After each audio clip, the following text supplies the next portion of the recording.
আমরা যারা গৃহিণীরা আছি সবারই কিন্তু একটা কমন প্রবলেম, আমরা যখন একদম কেটে বেছে রেডি হয়ে রান্নাঘরে যাই রান্না করার জন্য, হঠাৎ আমাদের মনে পড়ে যে আমাদের মশলা বেটে রাখা আছে ডিপ ফ্রিজে।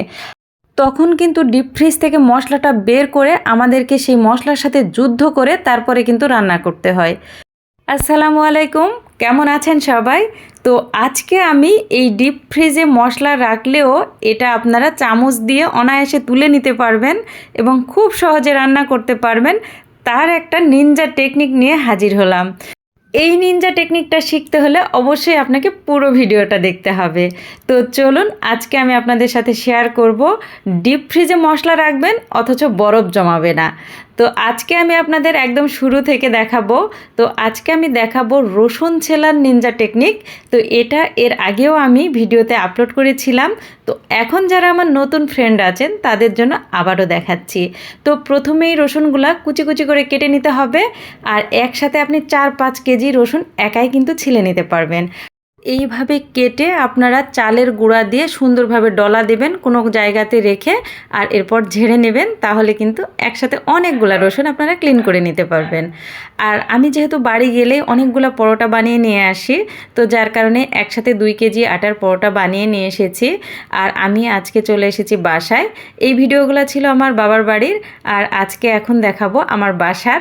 তো আমি গতকাল এইভাবে রসুনগুলা ক্লিন করে নিয়ে এসেছি বাড়ি থেকে অনেকগুলা। এখন আমি আপনাদের দেখাবো এই রসুন বা বাদবাকি সব মশলাগুলা আমি কিভাবে ব্লেন্ড করে ফ্রিজে রাখলে একদমই জমাবে না। আপনারা চাইলে কিন্তু খুব ইজিভাবে সব সময় এই মশলাগুলা ব্যবহার করতে পারবেন। মাত্র 2টা জিনিস এই মশলার সাথে ব্যবহার করলে কিন্তু আপনারা ডিপ ফ্রিজে রাখলেও মশলা একদমই জমাবে না। তো প্রথমটা হচ্ছে লবণ। তো আমি দিয়ে দিলাম 2 টেবিল চামচ লবণ, আর এখন দিয়ে দিব সয়াবিন তেল। প্রায় 3 টেবিল চামচের মতো সয়াবিন তেল দিয়ে নিলাম। আর দেখুন এই 2টা উপকরণের কারণেই কিন্তু আমার মশলা ডিপ ফ্রিজে রাখলেও একদমই জমাবে না। তো আপনারা অবশ্যই কিন্তু ট্রাই করবেন, একবার হলো ট্রাই করে দেখবেন। তো দেখুন আমি মশলাটা ব্লেন্ড করে নিচ্ছি।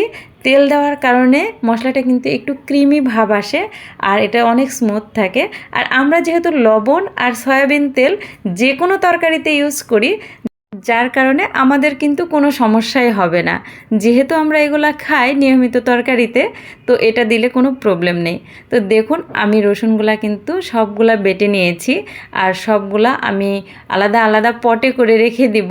তো আমি আরও মশলা বেটেছি, সেগুলাও আপনাদের দেখাবো। তো রসুনগুলা কিন্তু অনেকগুলা ছিল, তো আমি বাবার বাড়িতে গেলে কিন্তু এভাবে অনেকগুলা করে রসুন একসাথে নিয়ে আসি আর এনে বেটে রেখে দিই, আর অনেক দিন পর্যন্ত আমার চলে।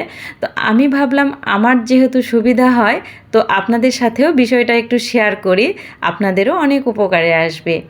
আর দেখুন আমি আলাদা আরেক পটেও কিন্তু রসুন বাটা তুলে নিচ্ছি।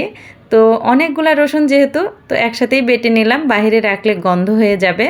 আর এভাবে আপনারা অবশ্যই ট্রাই করবেন। আর আমি এটা একদিন ফ্রিজে রাখার পরে আপনাদের দেখাবো যে আমার মশলাগুলা কি পরিমাণ জমেছে। তো সবগুলা মশলা আমি তুলে আজকে প্রায় 12টা বাজে, তো এই সময় আমি মশলাগুলো ফ্রিজে ঢুকিয়ে দিব, আর পরের দিন 12টার দিকে আপনাদের বের করে দেখাবো আমার মশলাগুলো কিন্তু একদমই জমেনি।